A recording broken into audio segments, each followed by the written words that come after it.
तो shortest distance में दो लाइंस के बीच की शॉर्टेस्ट डिस्टेंस की बात हो रही है।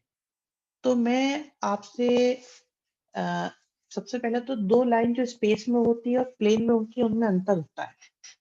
देखिए, अगर हम बात करें कि जैसे ये हमारे पास प्लेन है और एक लाइन आ गई, एक और लाइन आ गई। अब ये दोनों लाइन पैरेलल नहीं है, तो थोड़ी देर बाद में ये जाकर मिल जाएंगी। तो इनके बीच की शॉर्टेस्ट डिस्टेंस हमेशा 0 होगी अगर प्लेन में जो लाइंस हैं वो पैरेलल नहीं है तो। अब पैरेलल में जो डिस्टेंस होगी वो हर जगह सेम ही रहेगी। ठीक है, ये डिस्टेंस देखिए, ये हर जगह सेम रहेगी। और अगर ये पैरेलल नहीं है, इन दैट केस ये आगे चल के इंटरसेक्ट करेंगी, और जहां पर भी इंटरसेक्ट करेंगी वहां पे इनकी डिस्टेंस 0 हो जाएगी। बट हमेशा लाइन जो है, हमें जो सीखना है वो दो लाइंस के बारे में सीखना है, बट इन 3D। तो 3D की अगर बात करें तो आप देखिए, एक लाइन तो आप अपनी स्क्रीन पर, जो भी आपकी स्क्रीन है वहां बना सकते हो, और एक लाइन कहीं और बना लें। हम्म, तो जिस तरह से देखो यहाँ पे दिखाई दे रही है ये, अब ये तो डायगोनल आपका आ गया, ठीक है, और ये चला वहां से और ये कहीं बीच में से निकल के चला गया। तो क्या लगता है आपको, ये कभी ये लाइन इंटरसेक्ट करेंगी या नहीं करेंगी? या मैं आपसे कहता हूं कि इस पॉइंट पे मैं एक परपेंडिकुलर बनाता हूँ जो स्क्रीन के ऊपर आ रहा है। दिखा तो नहीं सकता मैं, आराम से समझिएगा इस वाली बात को। देखिए, अगर इस पॉइंट पर मैं एक परपेंडिकुलर बनाऊं तो क्या वो इस लाइन से इंटरसेक्ट करेगा या नहीं करेगा, ये क्वेश्चन। स्क्रीन पर पी पॉइंट पर अगर हम परपेंडिकुलर बनाएंगे तो क्या वो लाइन से इंटरसेक्ट करेगा पी पॉइंट पे स्क्रीन के ऊपर? ओके अनुभव, ठीक है, गुड। सोचो आराम से, समझो। गुड सानिया, वेरी गुड, शाबाश, शाबाश, शाबाश। अब बात ये आती है कि ये मेरे पास एक लाइन L1 है, और अगर इस पॉइंट P पर मैं एक परपेंडिकुलर बना रहा हूं तो वो भी एक लाइन होगी। मान लीजिए वो लाइन L2 है, मैं यहाँ बना नहीं पा रहा हूं, फॉर कुछ इस तरह से सोच सकते हो। अभी तो ये लग रहा है इंटरसेक्ट करेंगी, बट ये वो नहीं है जो हम बना रहे हैं, क्योंकि 3D फिगर को 2D प्लेन पे बना नहीं पाएंगे हम। तो आप इसे ऐसे ही समझिए कि हम इस P पॉइंट पर एक परपेंडिकुलर बना रहे हैं जो ऊपर आता जा रहा है, आता जा रहा है, आता जा रहा है, तो वो L1 से इंटरसेक्ट नहीं करेगा। अब क्या L1, हाँ, स्क्रीन से बाहर आ रहा है, एग्जैक्टली श्लोक सही कहा आपने, स्क्रीन से बाहर आ रहा है, हमारी तरफ आती हुई लाइन होगी L2। बिल्कुल सही कह रहे हो श्रुति। तो जो L2 होगी वो P पॉइंट से हमारी तरफ आ रही है, और L1 आपकी दोनों तरफ जा रही है। इन दोनों के इंटरसेक्शन के कोई चांस दूर से दूर तक नजर नहीं आ रहे हैं। तो क्या ये दोनों लाइंस पैरेलल लाइंस मानी जाएंगी या नहीं?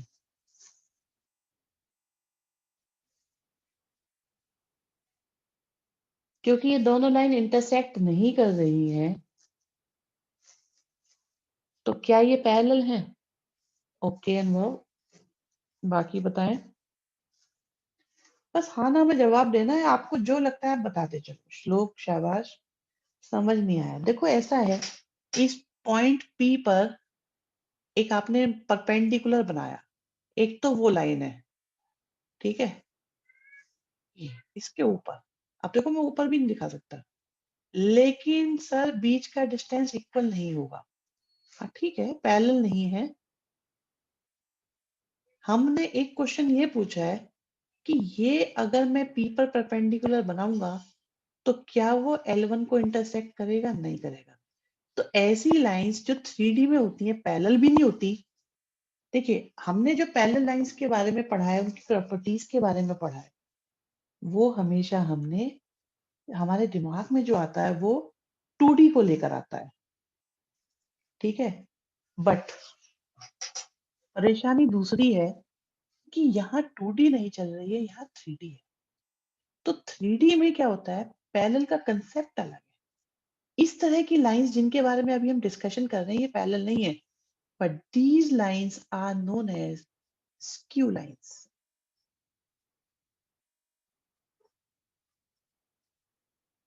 और इनको हम एक चीज और कहते हैं, जिन लाइंस के बारे में ये नेसेसरी नहीं है, नहीं, कोई नेसेसरी नहीं है, अभी बता रहे हैं।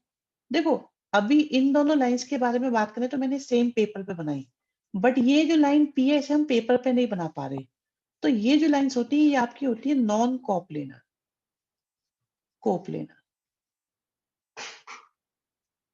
प्लेन में नहीं है, ये कॉमन प्लेन में नहीं है। आप इन दोनों को देखो, इन तीनों को देखो, ये एक ही प्लेन में है, बट पी वाली लाइन क्योंकि प्लेन में है नहीं, इसलिए हम इसे बना नहीं पा रहे। और क्योंकि दोनों लाइन प्लेन में नहीं है, तो इनको हम नॉन कोप्लेनर लाइंस कहते हैं, और स्क्यू लाइंस भी कहते हैं। अब देखो यहाँ लिखा है these are lines which are neither intersecting non nor parallel. क्या ये बात समझ में आई? लाइन पैरेलल भी नहीं है, इंटरसेक्टिंग भी नहीं है, बट डिफरेंट प्लेन में होने की वजह से, या ये कहें सेम प्लेन में ना होने की वजह से वो नॉन कोप्लेनर है, जिन्हें हम स्क्यू लाइंस कहते हैं। Is that concept is clear?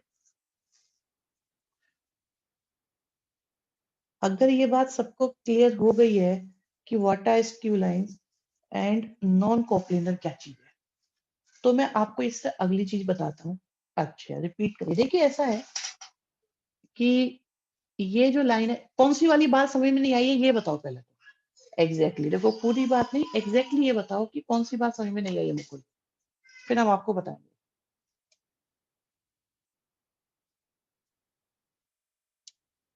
Skew lines कौन सी? ये दोनों लाइंस ही स्क्यू है। देखो, एक जो लाइन है पी पर परपेंडिकुलर जो है, वो भी एक लाइन है जो यहाँ दिख नहीं रही है, और एक लाइन L1 है।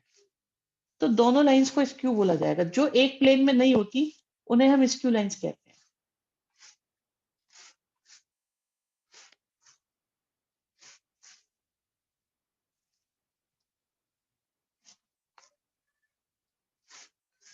लेट ज्वाइन कराया तो बता देना पहले ही, with respect to each other. हाँ,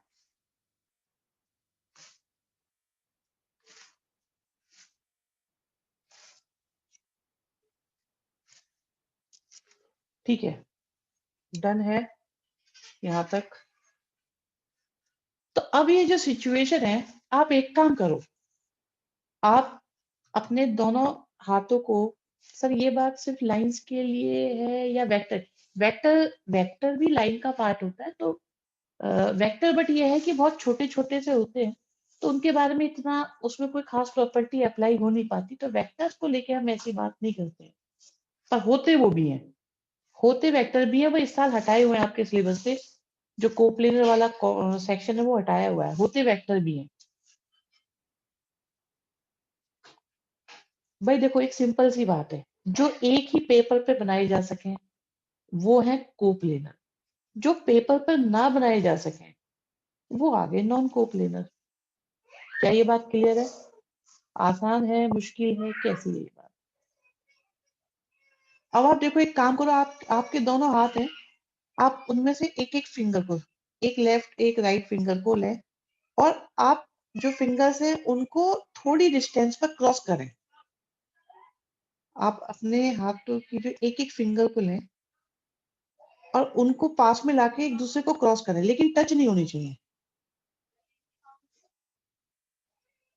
अगर दोनों लाइंस पेपर पर ना बने तो दोनों स्क्यू, हाँ कह सकते हो, बिल्कुल सही बात है मुकुल, बिल्कुल हो गई। पेपर पर नहीं बना सकते तो आप वो स्क्यू लाइंस हो गई।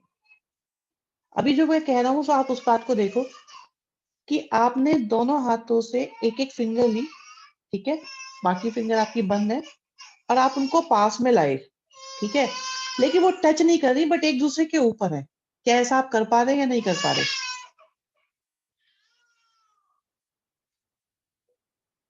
बताओ, क्या ये प्रोसेस मुश्किल है या आसान है?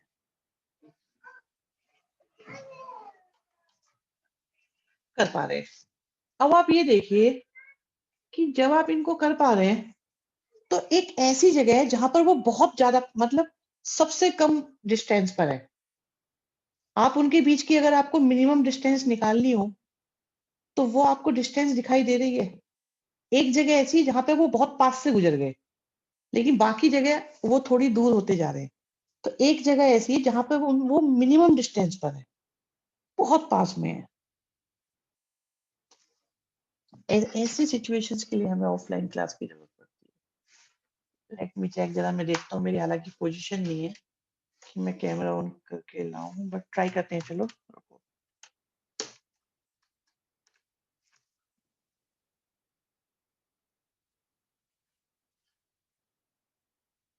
Okay.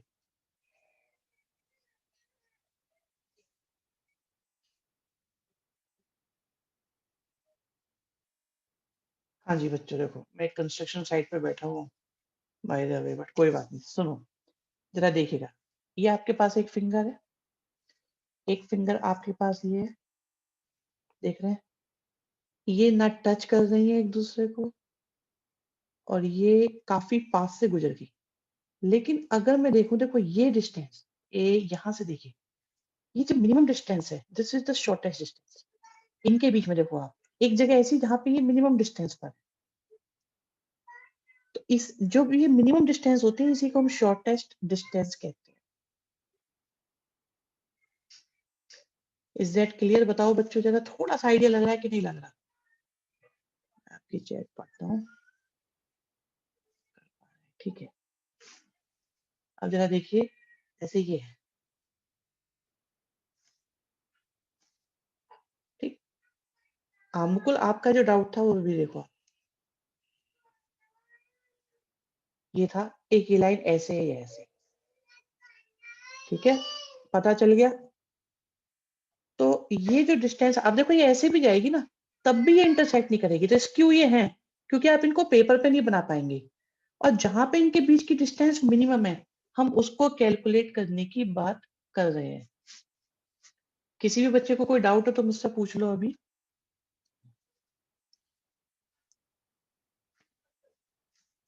Shortest distance hold for coplanar lines. Yes, Vanshika बिल्कुल सही बात है। स्क्यू लाइन्स में कोई एंगल डिफाइन है? यस है, बट श्लोक हमेशा की तरह तुम वही काम करते हो, जिसको मैं मना करता हूँ कि पहले जो चल रहा है आप उस पे फोकस करो अभी। बात चल रही है डिस्टेंस की, आप एंगल में घुस गए। जब मैं एंगल बताऊँगा तब तुम डिस्टेंस की बात करोगे। इस तरह से आपकी प्रोडक्टिविटी बहुत डाउन हो जाएगी। अगर आप अपने एम के ऊपर फोकस नहीं करना सीखोगे बेटा, मैं बहुत बार बता चुका हूँ, आप ट्राई करो इस चीज़ को। अपने अंदर ये चेंज लाओ कि जो बात चल रही होती है उसमें जान लगाओ, ना कि उससे हट के जान लगाओ। क्या कभी ऐसा हुआ है बच्चों आप ये बताओ कि कोई भी टॉपिक जो होता है, जितना एनसीईआरटी में अभी तक हमने किसी भी चीज़ को मिस करा हो? ध्रुव डिस्प्लेसमेंट नहीं है ये डिस्टेंस की बात हो रही है, डिस्प्लेसमेंट अलग चीज़ है। जितने चैप्टर आपके हुए हैं, क्या कोई ऐसी चीज़ है जो मिस हो गई हो आपकी? तो जब मैं सब कुछ बताने ही वाला हूँ, जब मैं सब कुछ बता ही देता हूँ, तो आप अपनी तरफ से क्यों मुझे याद दिलाने की कोशिश करते हो कि ये तो नहीं रह गया, वो तो नहीं रह जाएगा? आप फ़ोकस करो जो बताया जा रहा है सिर्फ़ और सिर्फ़ उस पर। ओके, ठीक है, राइट। तो जो इनके बीच की जो शॉर्टेस्ट डिस्टेंस होती है, उसे निकालने के लिए यहाँ पर देखिए भई हम यहाँ पे थोड़ी-सी स्मार्ट मूव लेंगे। सबसे पहले क्या होता है जो लाइन की इक्वेशन होती है, वो होती है point plus lambda direction. Point लिखो प्लस लैम्ब्डा क्योंकि यूज़ हो गया था तो इन्होंने म्यू ले लिया और ये डायरेक्शन। तो लाइन का एक पॉइंट दिया है, लाइन की एक डायरेक्शन दी है।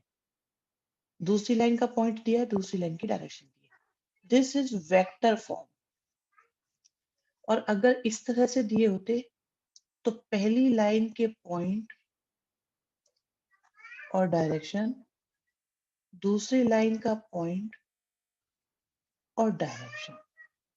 अब मुझे आज जल्दी से ये बता दो मेरे प्यारे बच्चों की आपको कौन सी फॉर्म पसंद है? इज दिस कार्टेशियन फॉर्म और वेक्टर फॉर्म? जल्दी जल्दी से बताओ, हम फिर उसके अकॉर्डिंग चलेंगे। Okay Mukul, good, right. 50-50 चल रहा है, दोनों ही अच्छी हैं, बहुत अच्छी। राइट, तो यहाँ पे 50-50 चल रहा है, चलिए ठीक है। अब बात ये आती है बच्चों, थोड़ा सा मुझे बताइए, वेक्टर फॉर्म रिपीट करें। वेक्टर फॉर्म होती है R is equal two point plus lambda direction. ठीक है जी बच्चों, मुझे भी दोनों अच्छी लगती है। हाँ, अब अगर आपसे कहा जाए, देखो वेक्टर फॉर्म वालों आपको तो ये फॉर्मूला लर्न करना है, और कार्टेशियन वालों आपको ये फॉर्मूला लर्न करना है। अब डिसाइड कर लो कि कौन सा आपका पसंदीदा रहेगा, डिसाइड करो। अच्छा, इसे याद करने का, बिल्कुल मैंने कहा था दोनों करनी है।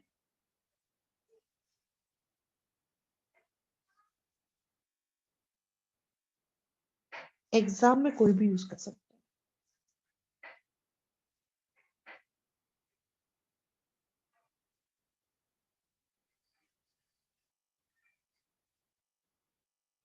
देखिए, कार्टेशियन फॉर्म को कैसे याद किया जाता है मैं उससे बता देता हूँ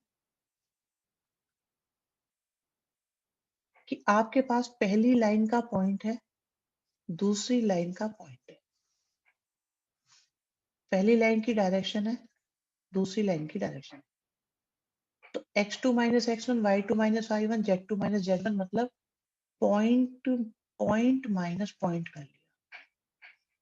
कर लिया जी। फिर पहली लाइन की डायरेक्शन और दूसरी लाइन की डायरेक्शन लिख ली, और फिर डिटरमिनेंट की तरह सोचना शुरू करा, b1 c2 c1 b2, c1 a2 a1 c2, a1 b2 b1 a2 कर दो बस। तो डिटरमिनेंट बनाई और नीचे डिटरमिनेंट की तरह सोच लिया। तो ये कार्टेशियन फॉर्मूला याद करना,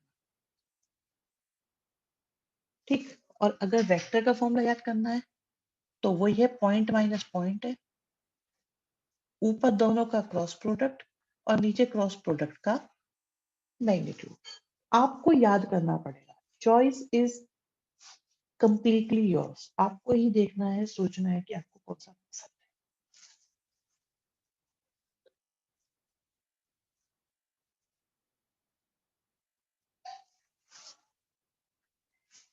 मुझे कार्टेशियन पसंद है, मेरा कन्फेशन, मुझे कार्टेशियन बहुत बहुत पसंद है थ्रू आउट द चैप्टर।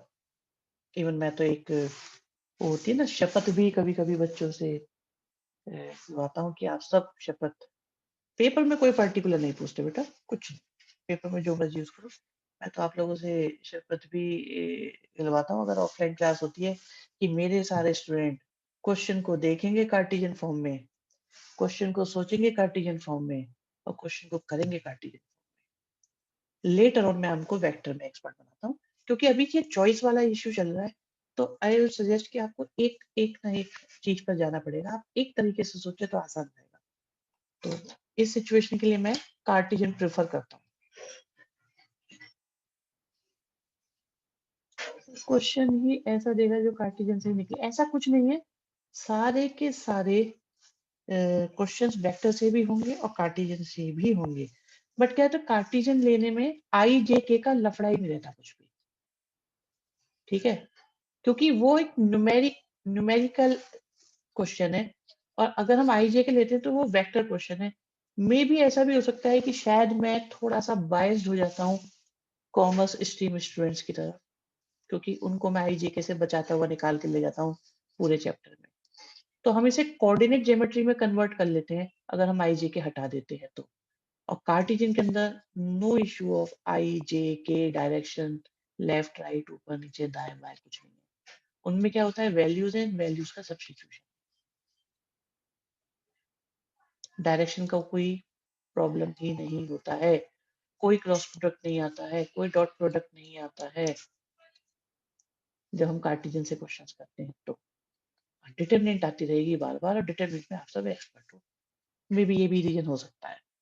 खैर, अब देखो जैसे कि फर्स्ट लाइन है, ये हमारे पास लाइन 1 है, लाइन 2 है।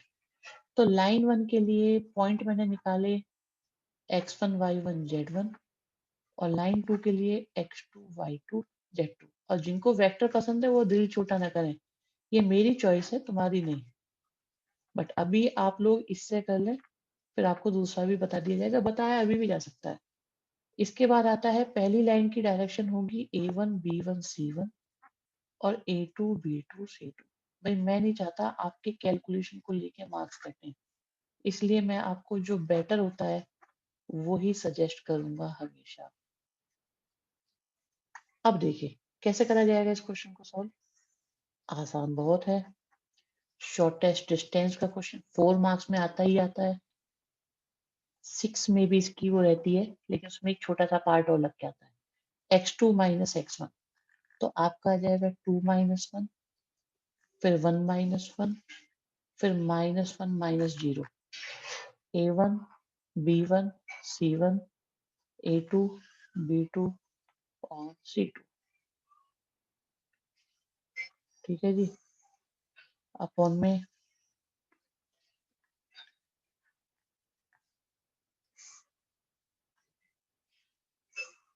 क्या आ जाएगा वो देख लीजिए। अपॉन में हो जाएगा, देखो बिल्कुल डिटरमिनेंट की तरह सोचो, -2 + 5 का होल स्क्वायर, फिर 4 - 3 का स्क्वायर, फिर -10 + 3 का स्क्वायर। क्या ये मुश्किल है बच्चों? फॉर्मूला भयानक लग सकता है, बट प्रैक्टिकली ये बहुत आसान है। और एक अच्छी बात क्या है कि इनमें सब में स्क्वायर है। अगर कुछ ऊंच नीच होती भी है तो स्क्वायर मैनेज करके उसे पॉजिटिव ही बना देता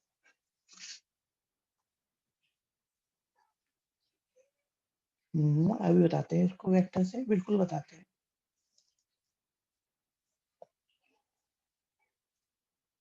हाँ जी, क्या ये कैलकुलेट हो जाएगा या नहीं होगा, बताओ बच्चों।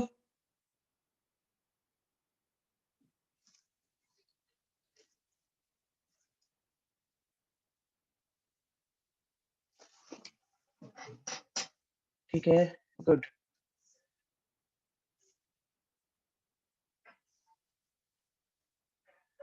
अब बारी आती है, 59 बता रहे हैं बच्चे, कि अगर मैं वेक्टर से करूं तो देखो बच्चों, आएगा वही जो यहाँ पे आ रहा है, बट सोचने का तरीका थोड़ा सा डिफरेंट हो जाएगा। किस तरीके से वो बताते हैं आपको। कि आपको करना क्या है, पहले b1 क्रॉस b2 निकालना है।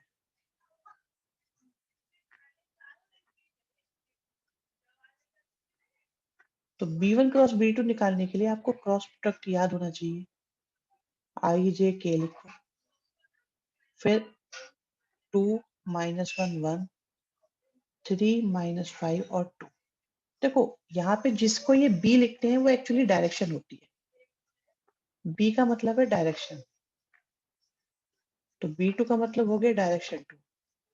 a1 का मतलब है 0.1 और a2 का मतलब है 0.2। तो b1 क्रॉस b2 निकाल दो। यहां से जो आएगा फिर उसका आपको क्या निकालना है, मैग्नीट्यूड निकालना है, क्योंकि नीचे वो भी काम में आने वाला है। और a2 - a1 निकालो।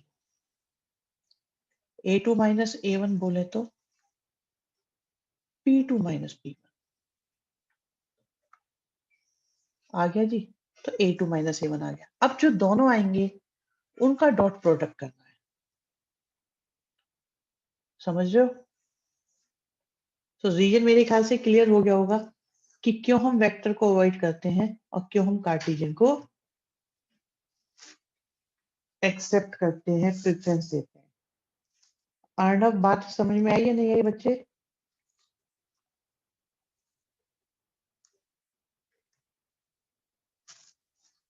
बिल्कुल।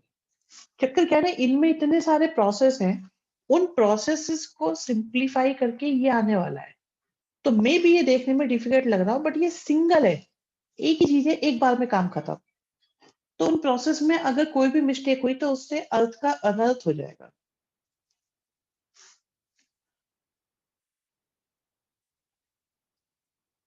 अब लेकिन आपको आंसर तो सेम ही आएगा, ऑब्वियसली बात है बच्चे। अब आपको क्या करना चाहिए, बेटर क्या है? मैं आपको सजेशन दूंगा कि आप ये लिखो, इमीडिएटली उसके बाद में ये लिखो और क्वेश्चन कर डालो। तो हमेशा स्टार्ट करो वेक्टर फॉर्म, और उसका जो इक्विवेलेंट कार्टेशियन है उसे लिख के सॉल्व कर डालो, बस। अब आप देखो कि आपने क्या है, सांप भी मर गया और लाठी भी नहीं टूटी। आपने वेक्टर फॉर्म दिखा दी, उसका सिंप्लीफिकेशन आपने यूज करा और क्वेश्चन कर डाला। तो वेक्टर कार्टेशियन का फ्यूजन आपने यूज कर लिया, तो कोई ऑब्जेक्शन, अगर कोई टीचर मतलब ये चाहता है कि मैं वेक्टर फॉर्म लिखी कि नहीं लिखी, तो आप सबसे आपने तो स्टार्ट ही वेक्टर फॉर्म से करा। अगर किसी टीचर को कार्टेशियन पसंद है, उसे दिख ही जाएगा कि कैलकुलेशन कार्टेशियन के थ्रू ही है। तो क्या दोनों का मिक्स यूज करेंगे कि आप पहले तो ये लिखो, फॉर्मूला याद रखो, इसका प्रोसेस डिफिकल्ट है सो स्किप करो, इमीडिएटली उसके बाद में ये लिखो, therefore D is equal to, बस उसके बाद शुरू हो जाओ। क्या कहते हो?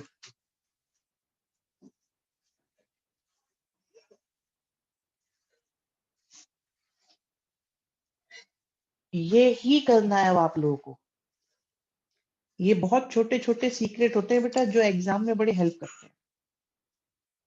आपका बहुत टाइम बचेगा, आपकी प्रेजेंटेशन बहुत इंप्रेसिव होगी, टीचर हर एग्जामिनर हर तरीके से जो है आपसे फुल्ली इंप्रेस हो जाएंगे।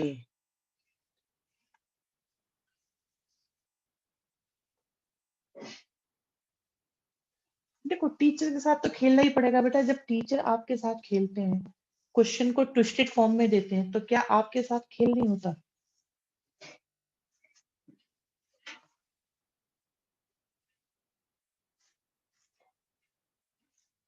इसे कहते हैं, तो स्मार्टनेस है। आपने अपनी अकल का यूज करा।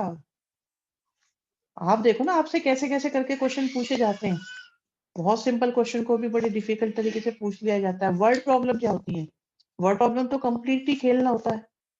वर्ड प्रॉब्लम में छोटी सी बात निकालनी होती है, लेकिन सोचना पड़ता है निकालना क्या है। ठीक है। सो और जिंदगी में बेटा आपको आगे भी हमेशा बहुत बहुत कुछ झेलना पड़ता है।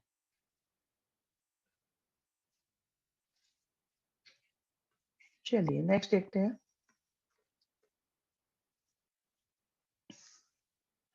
ये क्वेश्चन मुझे बहुत बहुत बहुत पसंद है, क्योंकि ये एक ही क्वेश्चन दिया हुआ है थ्रू आउट द एनसीईआरटी, कि अगर लाइन पैरेलल हुई, आप सिचुएशन देखिएगा, अगर लाइंस पैरेलल हुई तो, अगर लाइन पैरेलल हुई तो डायरेक्शन सेम होगी। और जरा लास्ट पेज पे चलते हैं।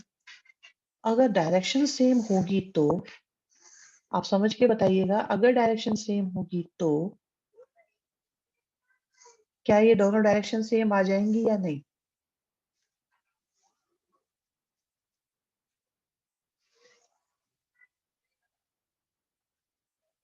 और अगर ये दोनों सेम आ जाएंगे, डिटरमिनेंट की कोई भी दो दो सेम हो जाएंगी, तो क्या आंसर हम निकाल पाएंगे, जीरो आ जाएगा कि नहीं आ जाएगा? अच्छा देखो, मैं ये कह रहा हूं कि अगर दो लाइन पैरेलल है, क्वेश्चन के अंदर गिवन है कि दो लाइन पैरेलल है, ठीक है, और अगर दो लाइन पैरेलल है तो उनकी डायरेक्शन सेम होगी, ये दोनों सेम होंगे बिल्कुल। और अगर ये सेम होंगे तो ये दोनों रो सेम हो जाएंगी, दोनों रो सेम हो जाएंगी तो डिटरमिनेंट जीरो हो जाएगी, तो नो डिस्टेंस एग्जिस्ट हो जाएगा। तो अगर दो लाइन पैरेलल हैं तो एक बात तो कंफर्म है कि वो कोप्लेनर है, क्योंकि पैरेलल लाइंस को तो एक ही पेपर पे बनाया जा सकता है। हाँ या ना?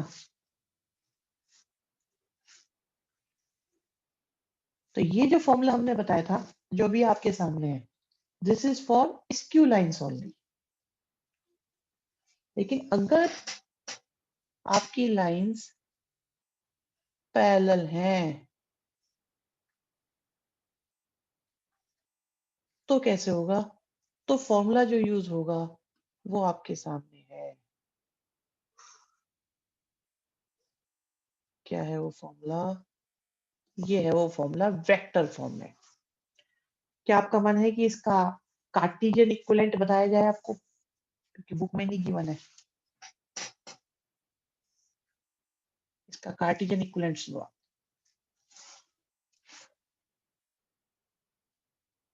आई जे के,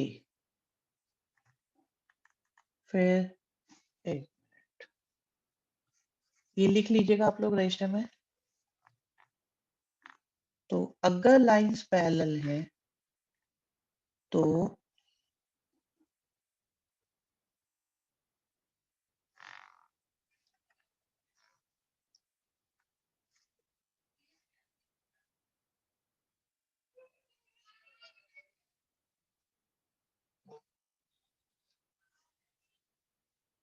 पहले हम निकालेंगे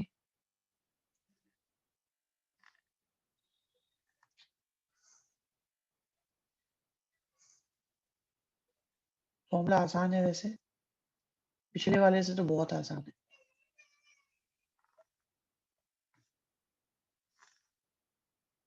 मैं आपको ये फॉर्मूले बनाने भी सिखाऊंगा कि देखते ही पता लग जाए कार्टेशियन का वेक्टर, वेक्टर का कार्टेशियन कन्वर्जन कैसे होता है। तो सबसे पहले आप क्या करें, आई लिखें, जे लिखें, के को लिखें, x2 minus x1, y2 minus y1, z2 minus z1 और ए बी सी लिखें। ए बी सी क्यों? क्योंकि दोनों लाइंस की डायरेक्शन तो सेम है ना, वहां भी 236, यहाँ भी 236। ये x1 y1 z1, ये x2 y2 और z।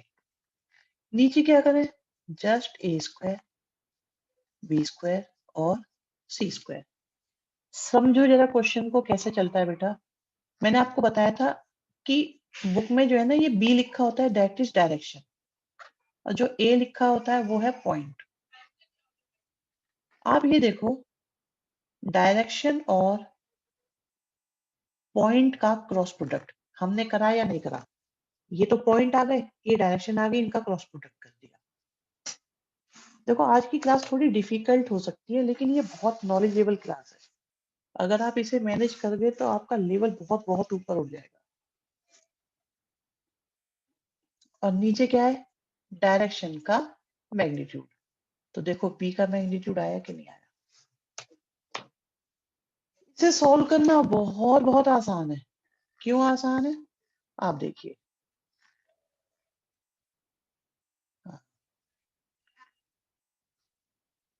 आई जे के लिखो, x2 माइनस x1, तो 3 minus 1, 3 minus 2, minus 5 plus 4, 2 3 6 upon में 2 का स्क्वायर, 3 का स्क्वायर और 6 का स्क्वायर।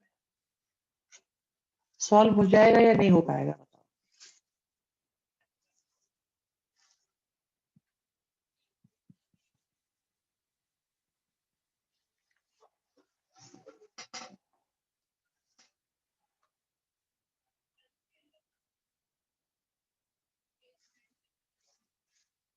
हाँ जी, प्रॉब्लम्स अपनी शेयर करते चलो।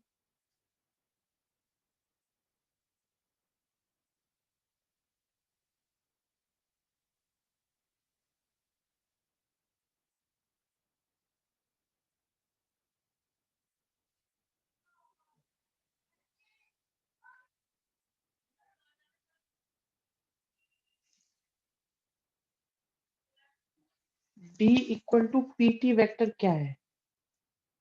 अरे ये तो उन्होंने एक फिगर बनाई होगी, उसके अंदर है, वो हमने फिगर हटा रखी है।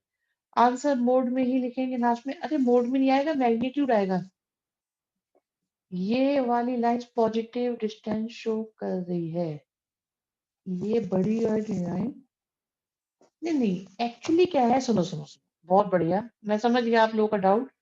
रिलेवेंट डाउट है आपका बहुत। आप ये देखो, यहाँ से एक वेक्टर आएगा कि नहीं आएगा? आंसर आईजेके में आएगा, जो रेड रेड किया है मैंने अभी शेड करा है। आराम से बताओ, इससे जो मैंने अभी किया है हाईलाइट, क्या इसका आंसर वेक्टर आएगा या नंबर आएगा?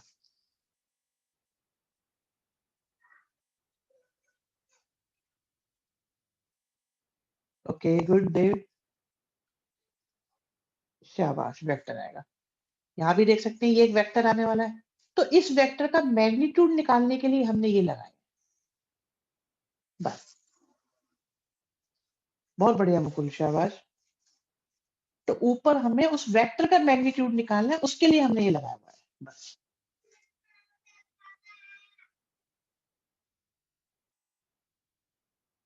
बात समझ में आई या नहीं आई बच्चों?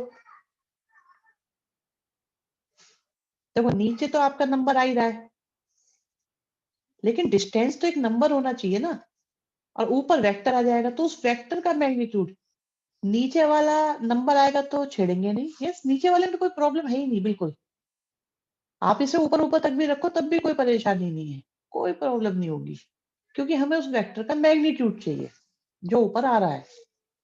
देखो यहाँ पर भी है ना, ये देखो, ये यहाँ पे एक वेक्टर है, क्रॉस प्रोडक्ट से वेक्टर आएगा, उसका मैग्नीट्यूड निकालने के लिए हमने यहाँ पे ही लगाया हुआ है। नीचे तो मैग्नीट्यूड है ही।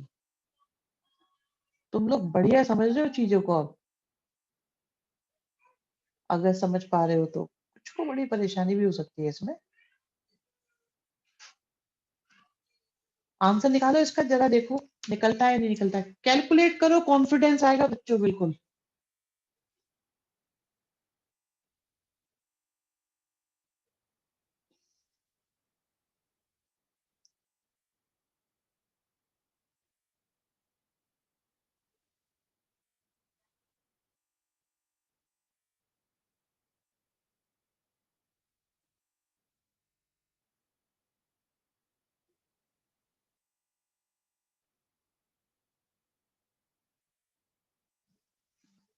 नीचे यहाँ यूज कर सकते हैं जैसे, हाँ हाँ यूज कर सकते हैं बच्चे, कोई परेशानी नहीं है, आई नो, खुल के यूज करो।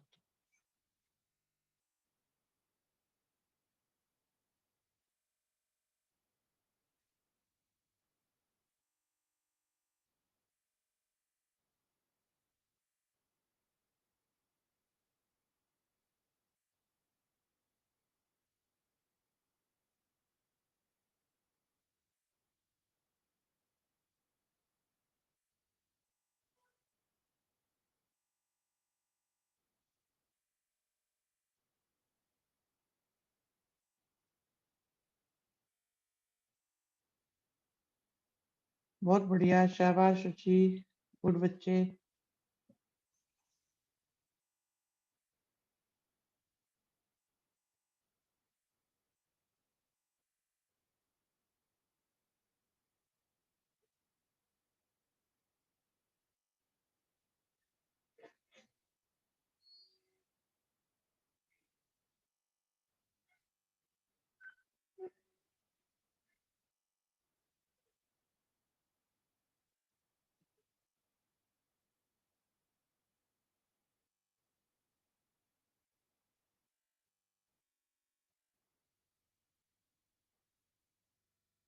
बहुत बढ़िया, रूट 293/7 सबका आंसर सही है, जिस जिसका भी आता है।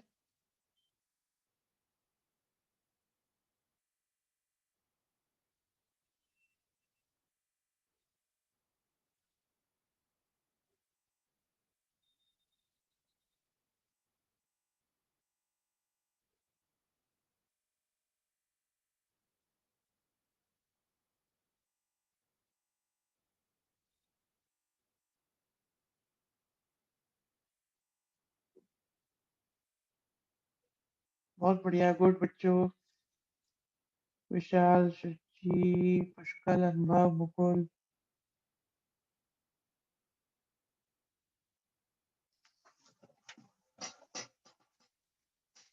तो देखो आज का जो अभी तक का कंसेप्ट चल रहा है हमारा, आंसर आ रहा है बच्चे, सानिया, इट्स, तुम अपना बताओ, वैसे पहले ज्यादा अच्छा रहता है इसी में। ये आंसर है करेक्ट, 293 आ रहा है। सामने कैलकुलेशन देखो थोड़ी सी। नेक्स्ट पे चलते हैं। हाँ, ये हो गया था फर्स्ट क्वेश्चन हमारा। सेकंड हो गया, थर्ड हो गया था, थर्ड हो गया था या नहीं हुआ था?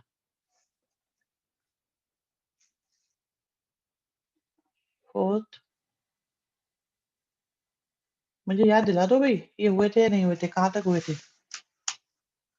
I am confuse. अगर नहीं हुए तो एक काम करो, नहीं हुए तो ठीक है, मैं सारे करा देता हूँ जल्दी से। ये तो हो गया था फर्स्ट तो पक्का।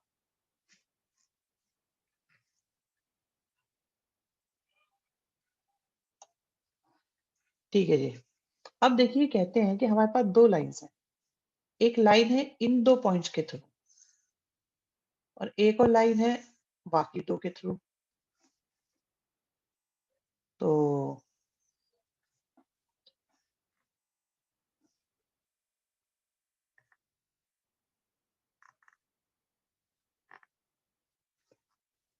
ये भी हो गया था वैसे, चलो कोई बात नहीं, एक बार और रिवीजन सा हो जाएगा, थोड़ा सा कॉन्फिडेंस आ जाता है अगर लास्ट क्लास के एक या दो क्वेश्चन कर लेते हैं तो 6 से करना है। चलो अब तो लिख लिया है, कर लेते हैं इसको। तो दो लाइन है, पहली लाइन की डायरेक्शन क्या होगी? 4 - 2 से 7 - 3 और 8 - 4। दूसरी लाइन की डायरेक्शन क्या होगी? -1 -1 -2 -4 और -4। तो आप देखिए फर्स्ट लाइन के लिए तो हो गया A1 B1 C1, second line के लिए हो गया A2 B2 C2, और आप देख सकते हैं कि A1 upon A2 is equal to B1 upon B2 also equal to C1 upon C2 which is equal to -1। तो इसका मतलब ये अनलाइक पैरेलल है।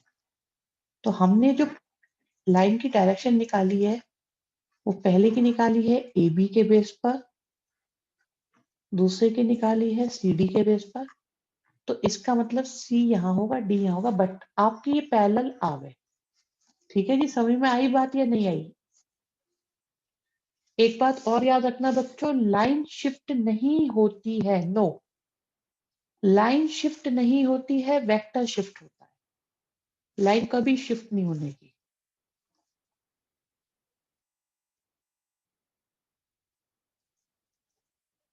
देखो दो पॉइंट को माइनस, आप ये कह रहे हैं डायरेक्शन ओरिजिन पे हो सकते हैं, क्या एक पॉइंट और डायरेक्शन हो सकती है? श्लोक सोच के बताओ आप क्या बोल रही हो।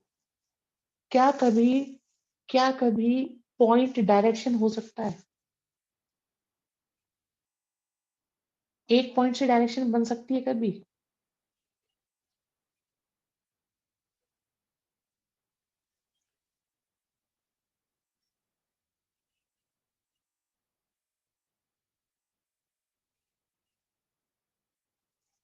चलिए जी नेक्स्ट पे देखते हैं। अब हम एक लाइन की इक्वेशन निकालिए जिसका पॉइंट दिया हुआ है। पॉइंट का मतलब होता है x1 y1 z1, और हमारी लाइन इस वेक्टर के पैरेलल है। तो ये हो गए एबीसी। लाइन की इक्वेशन के लिए हमें दो चीजों की जरूरत होती है, पॉइंट की और डायरेक्शन की। और फॉर्मूला क्या होता है? x - x1 upon a, y - y1 upon b और z - z1 upon c।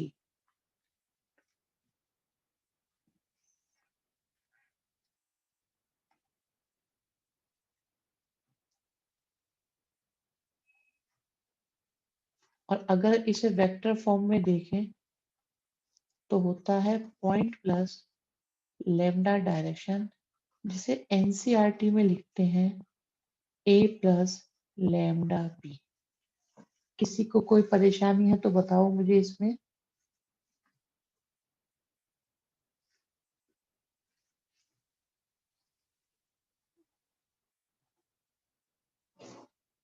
Answer किस में छोड़े? आंसर दोनों ही लिख दो, क्या है, वेक्टर फॉर्म भी लिख दो, ये भी लिख दो।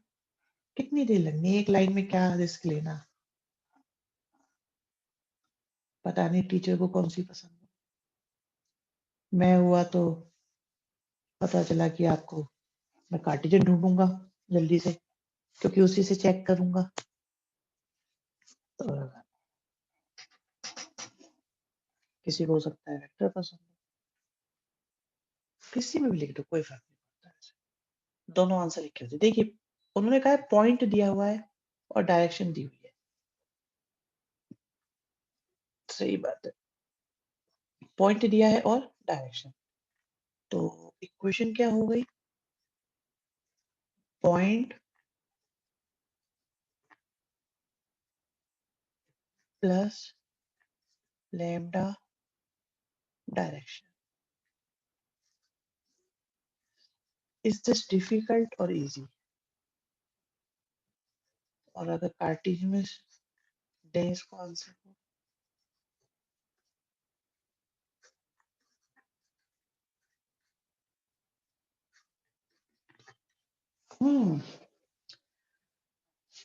आपके माइंड में वेक्टर कार्टेशियन कार्टेशियन वेक्टर दोनों फॉर्मेट आपको बिल्कुल सामने दिखने चाहिए।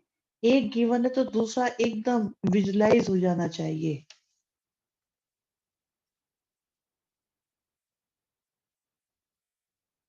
नेक्स्ट पर आ जाओ। हाँ जी, नेक्स्ट क्वेश्चन करोगे। पॉइंट आपको दिया हुआ है और हमारी लाइन इस लाइन के पैरेलल है, तो जो इसकी डायरेक्शन होगी वो हमारी लाइन की भी डायरेक्शन होगी। और लाइन की इक्वेशन के लिए हमें दो चीजों की जरूरत होती है, पॉइंट की और डायरेक्शन की। पॉइंट हमारे पास -2 4 और -5 है, तो डायरेक्शन हमारे पास 3 5 और 6 है। किसी को प्रॉब्लम है? गुड सुची बेटा, वेरी गुड, बहुत बढ़िया, परफेक्ट आंसर। कार्टेशियन फॉर्म में बढ़िया आंसर लिखा आपने। बाकी बोलो भाई, सो गए? नींद का टाइम तो नहीं हुआ तुम्हारी? निग्रह।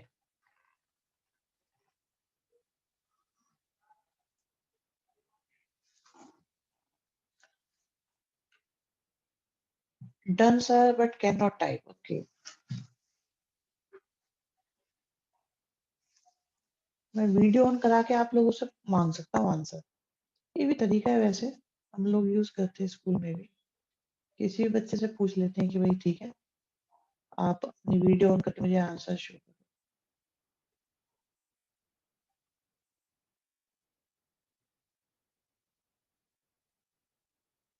कौन करेगा? ज्योति, दिखाओ बेटा अपना आंसर।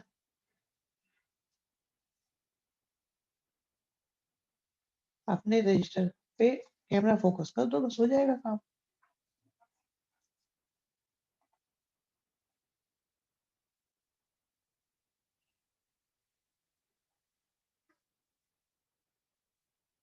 हाँ ज्योति बेटा, आंसर दिखाओगे?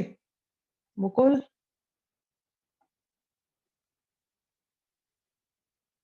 सबके सारे अपनी वीडियो, सारे के सारे ना दिखा दो, मैं एक बार में ही देख लेता हूँ।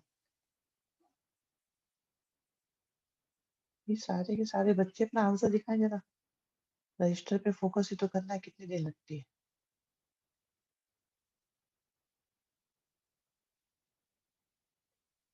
करो करो करो जल्दी से। किसी ने कैमरा ऑन नहीं करा, जल्दी करो।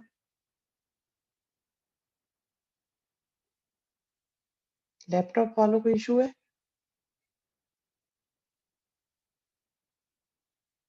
लैपटॉप पे भी आ जाएगा, ऐसा कुछ नहीं। वेबकैम के सामने ला दो उसे। बिल्कुल करो, ये आया आंसर, ठीक है। और नाउ थोड़ा सा, एक मिनट, थोड़ा सा, ये हमने को आयशा शाबाश, गायब हो गए। मानसी, क्लैरिटी तो नहीं आ रही है यार। ठीक है मुकुल, क्या दिखा रहे हो ये? बेटा फॉल सीलिंग दिखा रहे हो तुम? हाँ अब सही है, गुड। सुची शाबाश बेटा, टिक गया, परफेक्ट। मुकुल बढ़िया बेटा, और कहाँ है बाकी? जल्दी जल्दी बताओ भी, बाकी लोग गायब हो गए। पुष्कल, शाबाश, बढ़िया, डन। मुझे ऐसा लग रहा है जब मैंने बोला तब स्टार्ट करा है क्वेश्चन करना लोगों ने। बहुत सारे बच्चों ने तो उसके बाद स्टार्ट करा है। सानिया बेटा शो करोगे? अनुभव ट्राई करो बेटा। ओह, अब तो ठीक लग रहे हो, शाबाश। हिमांशी, अनुभव बेटा आपको तो देखा हुआ है, क्वेश्चन दिखा दो आप जरा। वेबकैम नहीं है, ओके, सेंड कर दिया है। चलो ठीक है। नेक्स्ट टाइम ऐसी कुछ तैयारी करके रखो जिससे कि ना आंसर भी शेयर करे जा सके, राइट? क्या कहते हो?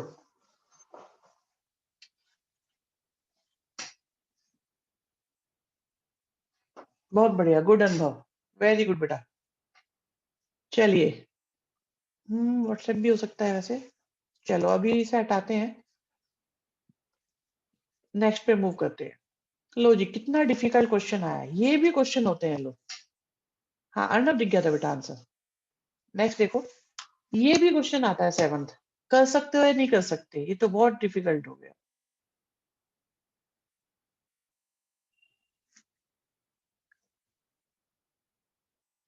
अरे वाह, दिया, शाबाश। बहुत दिनों में बोले हो बेटा, बोलते ही नहीं आप तो आजकल। आप चैप्टर पसंद नहीं आया तुमको ये, वेक्टर और 3D? निग्रह, शाबाश बेटा, गुड शुचि, बहुत बढ़िया श्रेया, डन है। बच्चे बहुत इजी हैं, बहुत इजी। हाँ जी, इसे सुनो जरा, ध्यान से सुनिएगा बच्चों। देखो, इसमें कभी भी परेशानी आ रही तो हिम्मत मत हारो, बस आप ट्राई करते रहो, हो जाएगा। कहते हैं, एक लाइन 2 पॉइंट्स से पास करती है। एक तो ओरिजिन, और एक आपको दिया है 5 -2 और 3। लाइन की इक्वेशन के लिए हमें 2 चीजों की जरूरत होती है, पॉइंट की और डायरेक्शन की।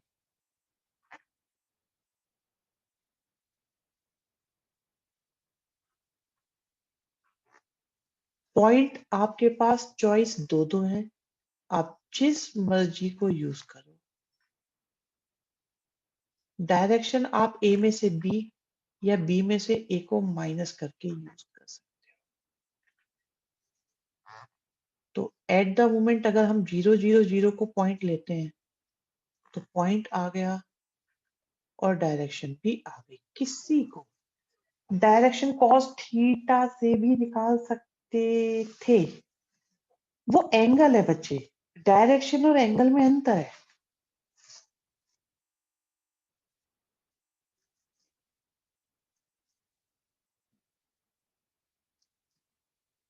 गुड रिया, वेरी गुड। पॉइंट समझ में आया? डायरेक्शन और एंगल में डिफरेंस है।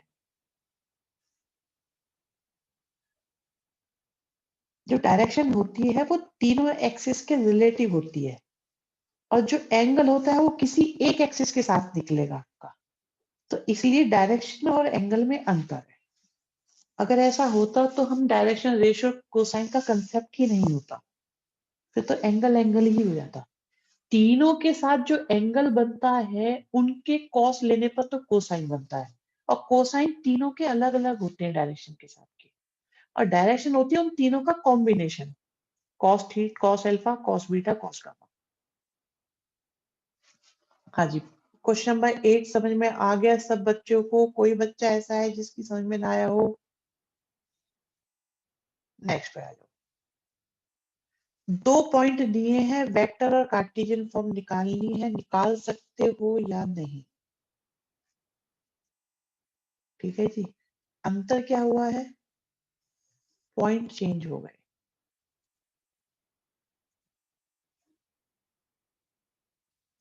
एक पॉइंट हमारे पास है 3 -2 और -5।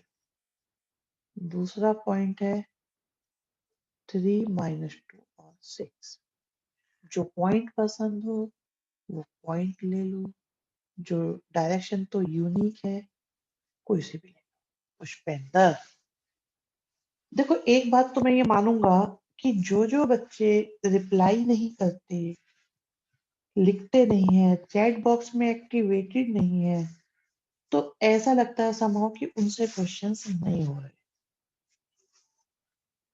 तो आपके बारे में एक परसेप्शन क्रिएट हो जाती है ऐसे में। अदरवाइज बी वोकल, बोलते रहो, बताते रहो, पूछते रहो, लिखते रहो।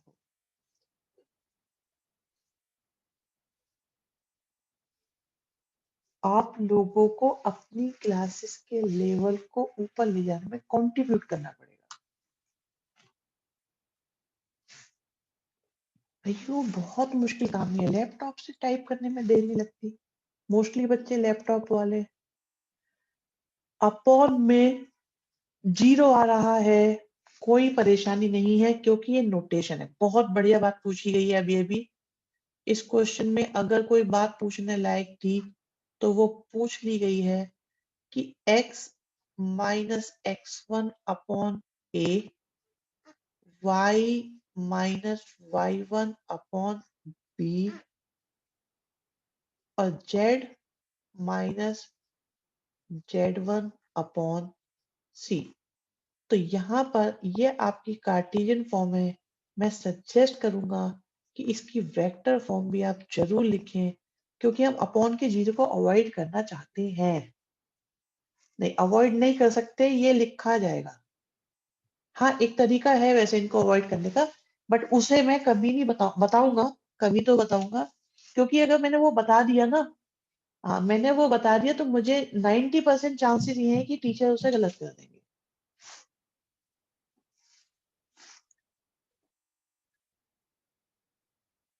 एक क्वेश्चन हम आपको कराएंगे ऐसा कि जिसमें अपॉन में जीरो होता है तो उसको इग्नोर करने का क्या तरीका होता है।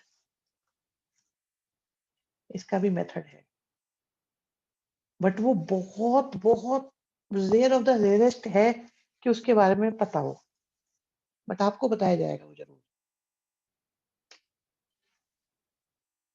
हमने वो सुपर क्वेश्चन में डाला हुआ इस क्वेश्चन को नोटेशन की वजह से। हाँ जी, किसी को कोई परेशानी है इस क्वेश्चन में?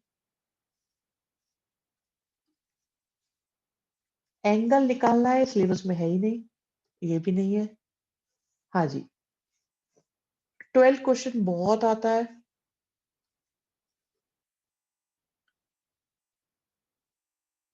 हिमांशी बेटा बताओगे कैसे करेंगे इस क्वेश्चन को?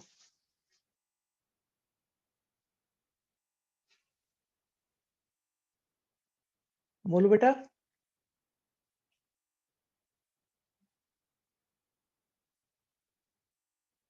हिमांशी,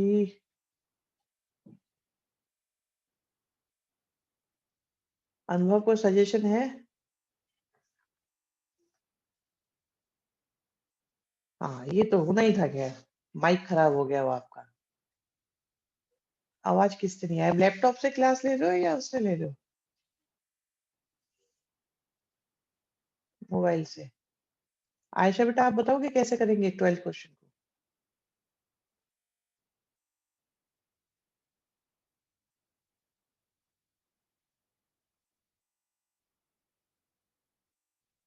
चिराग, आयशा बेटा बताओ। Deepanshi,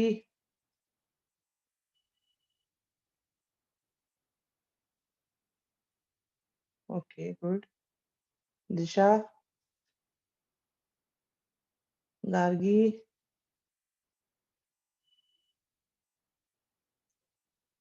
no no no no no Ayesha. Kanishka Singh, Kanishka Jain, Mansi, product of points नहीं, ऐसा नहीं होगा। मयंक, कोई बोलने को तैयार नहीं। निग्रह,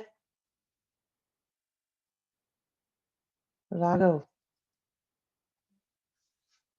यस सुचि, रिया बोलेगी। रिया बोलोगे बेटा?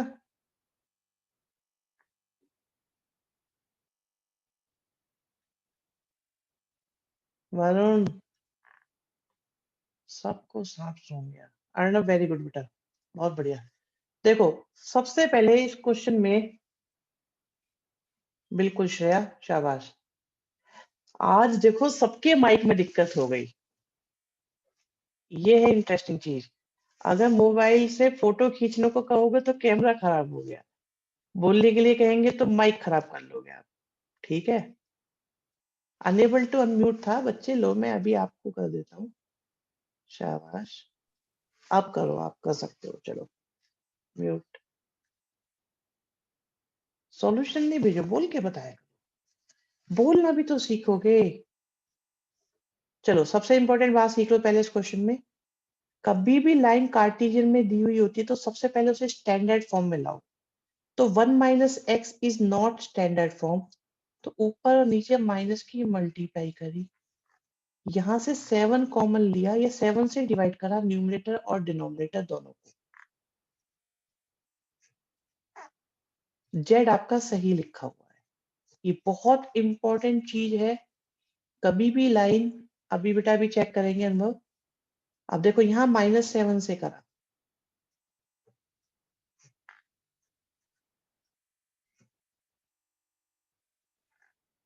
y आपका ओके लिखा हुआ है, जेड में माइनस से मल्टीप्लाई करी,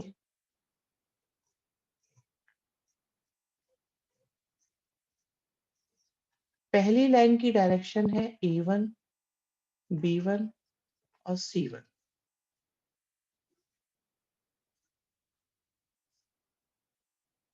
दूसरी लाइन की डायरेक्शन है A2, B2 और C2।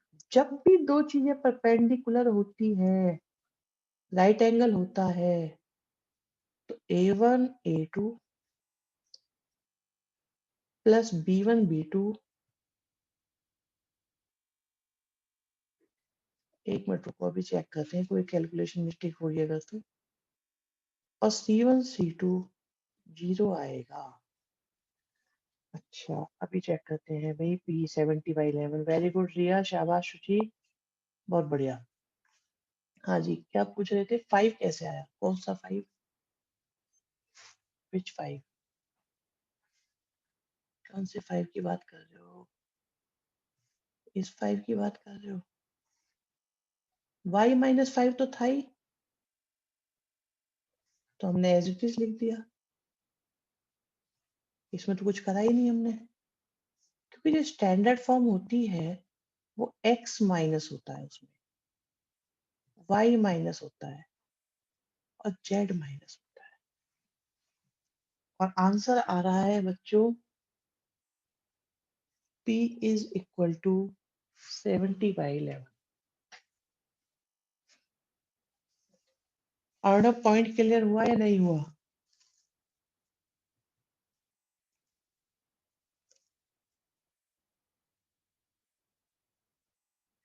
बहुत बढ़िया रिया, शाबाश।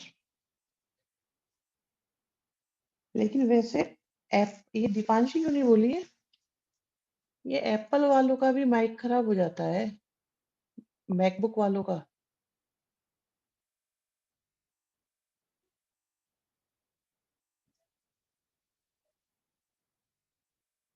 बहुत बढ़िया अनुभव, शाबाश बेटा, वेरी गुड।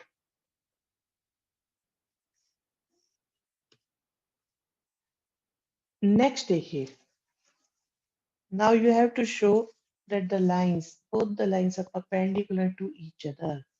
परपेंडिकुलर प्रूफ करने का सबसे आसान तरीका क्या है आप जानते हैं? कि A1 A2 B1 B2 C1 C2 zero हो जाएगा, यस, डॉट प्रोडक्ट जीरो हो जाएगा, या हम कह सकते हैं A1 A2 B1 B2 C1 C2, ये A1 B1 C1 A2 B2 C2 zero हो जाएंगे।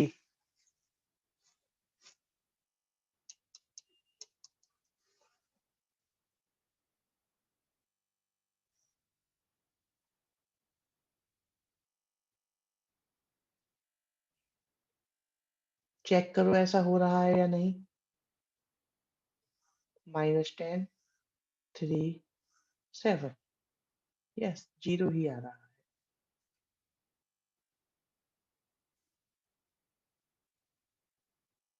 शॉर्टेस्ट डिस्टेंस निकालोगे?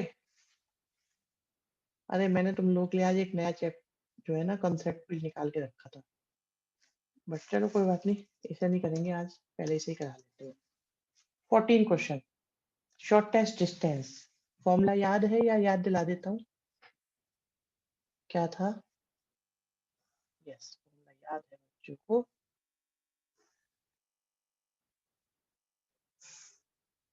ये फॉर्मूला लिखने में लेंदी है, करने में छोटा है, और वेक्टर वाला फॉर्मूला लिखने में छोटा है, करने में लेंदी है।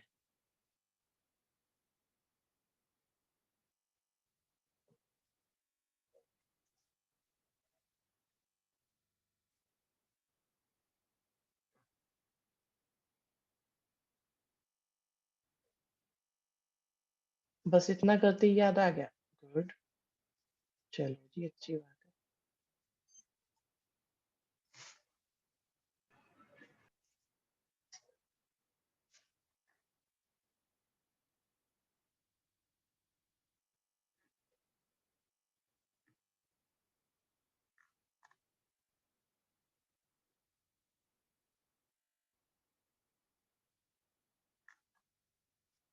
ये लिखने में मुझे दिक्कत लगती है।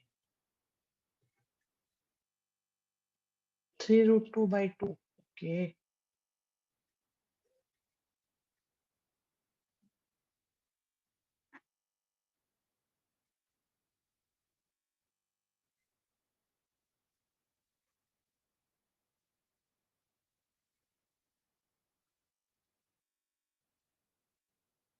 वेरी गुड गगन, शुचि, शाबाश, बहुत बढ़िया, दोनों का आंसर परफेक्ट है बिल्कुल।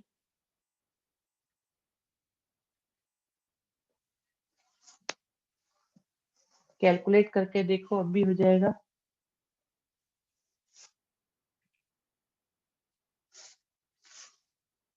वैसे ये करना चाहिए कि जो बच्चा रिप्लाई ना करे उसे बैच में से तुरंत, दीपांशी शाबाश,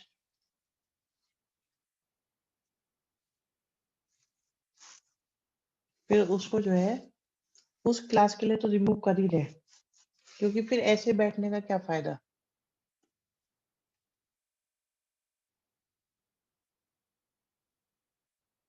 मानसी गुड, आंसर सबके चाहिए भाई।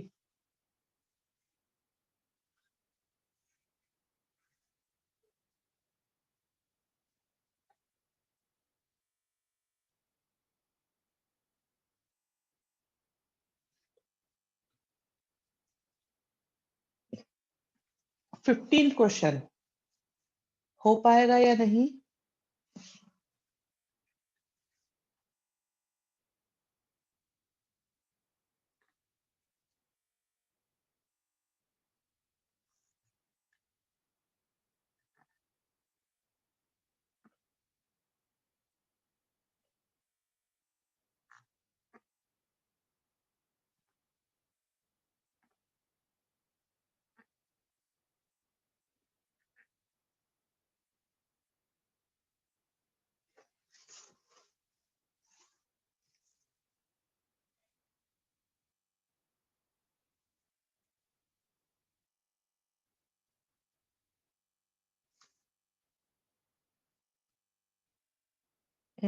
माइनस में तो नहीं आना चाहिए, गलत आ रहा है श्लोक। Yes path correct.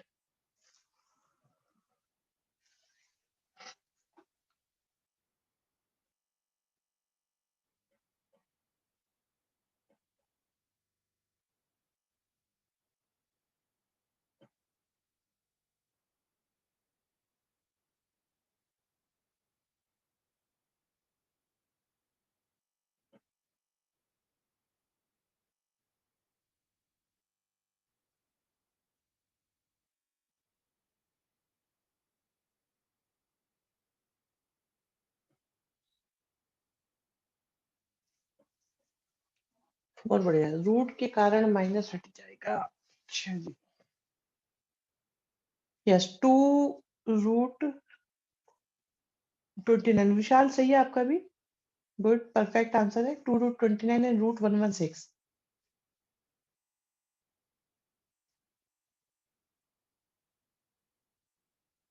एक बढ़िया क्वेश्चन आने वाला है। 16 को तो छोड़ सकते हैं भाई, ये है बढ़िया क्वेश्चन, ये एग्जाम में आता है अभी 17। आराम से देखो।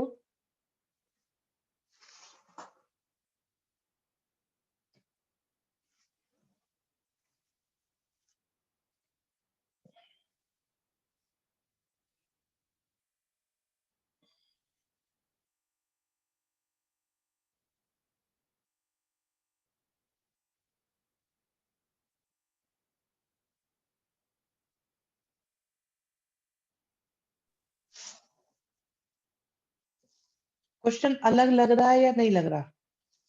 सबसे ज्यादा एग्जाम में आता है ये, तो मैं चलो इसे कर देता हूँ, एक लाइन लिखूंगा, ज्यादा नहीं। देखिए, पहले जो आर है, क्या मैं इसको आई माइनस टी आई फिर टी जे -2j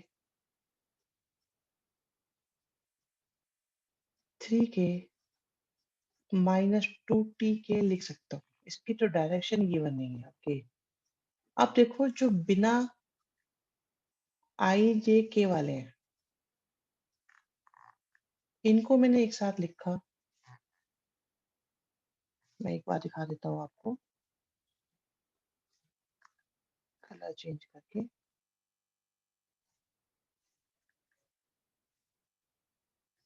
आई -2j और 3k, ठीक है जी। और इनमें से मैं ले लेता हूँ t कॉमन, तो देखिए क्या बन जाता है, आई -2j प्लस 3k, फिर t कॉमन लिया तो -i प्लस j और माइनस का 2k। तो हुआ क्या है कि ये तो आ गया आपके पास पॉइंट, और लैम्डा की जगह इन्होंने टी लिख दिया है बस, और अगले वाले में ऐसे इन्होंने एस लिखा हुआ है। अब बताओ, ये वही क्वेश्चन है या अलग क्वेश्चन है?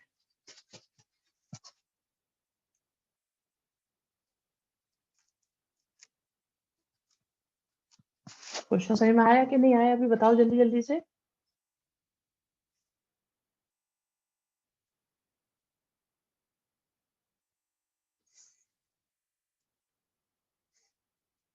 बहुत बढ़िया, बहुत बढ़िया, शाबाश।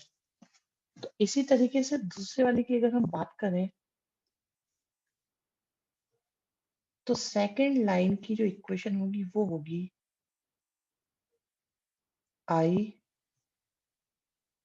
-j -k प्लस s के साथ आई -j,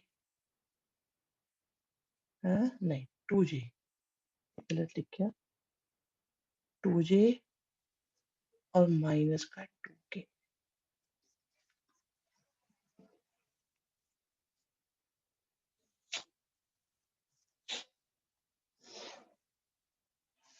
तो फर्स्ट लाइन भी आ गई और सेकंड लाइन भी। अब इनके बीच की शॉर्टेस्ट डिस्टेंस आपको निकालनी है।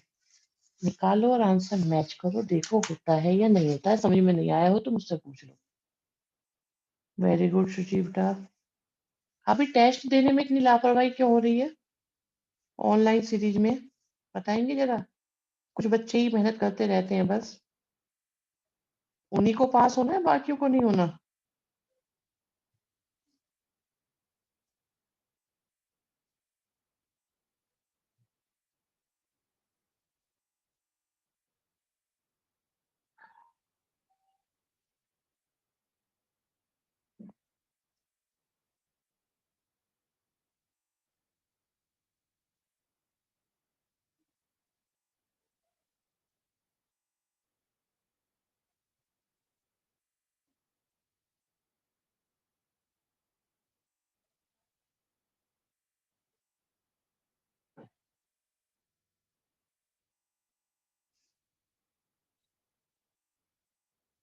वाईफाई फ्लक्चुएट हो रहा है।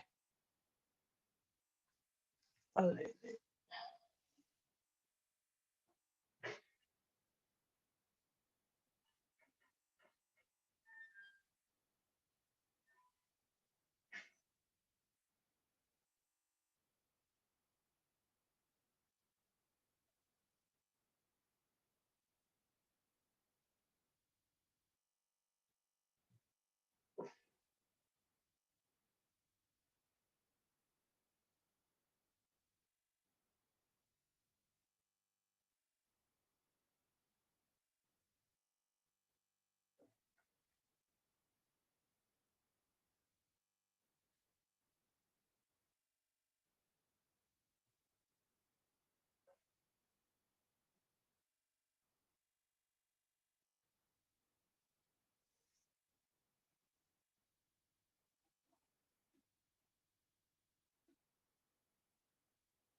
बहुत बढ़िया Pushkal, very good very good very good.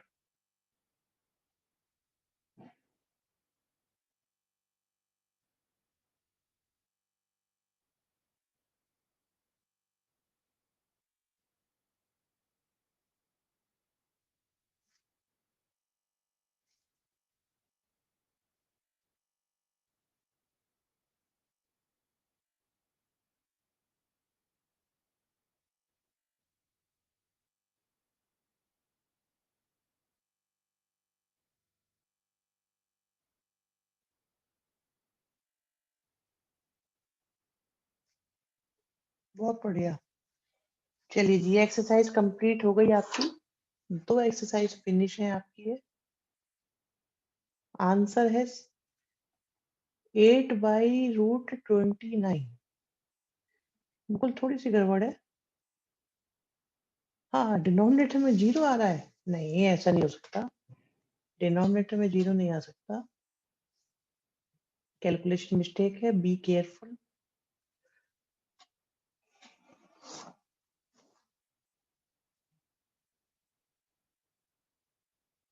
Friday आपका टेस्ट लेंगे, क्या कहते हो?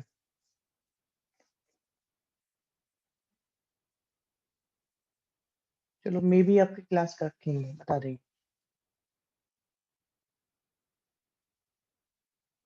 हाँ बेटा, फॉर्मूला ही गलत हुआ होगा डेफिनेटली।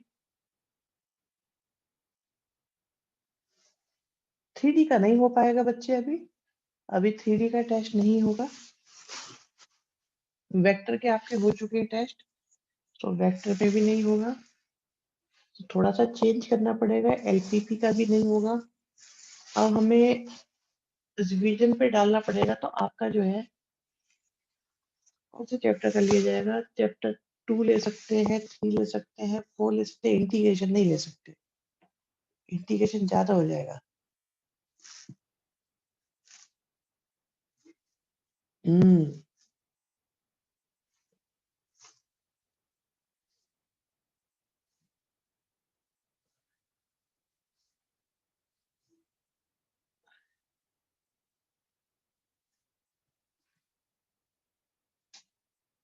चलिए, चैप्टर 2 रिवाइज करो। चैप्टर 2 से स्टार्ट करते हैं आपका टेस्ट। वैसे 2 आपने कई बार करा हुआ है, बट चलो एक दिन में तो चैप्टर 2 ही तैयार हो पाएगा। तो आप चैप्टर 2 रिवाइज करिए। अब चैप्टर 2 आपका टेस्ट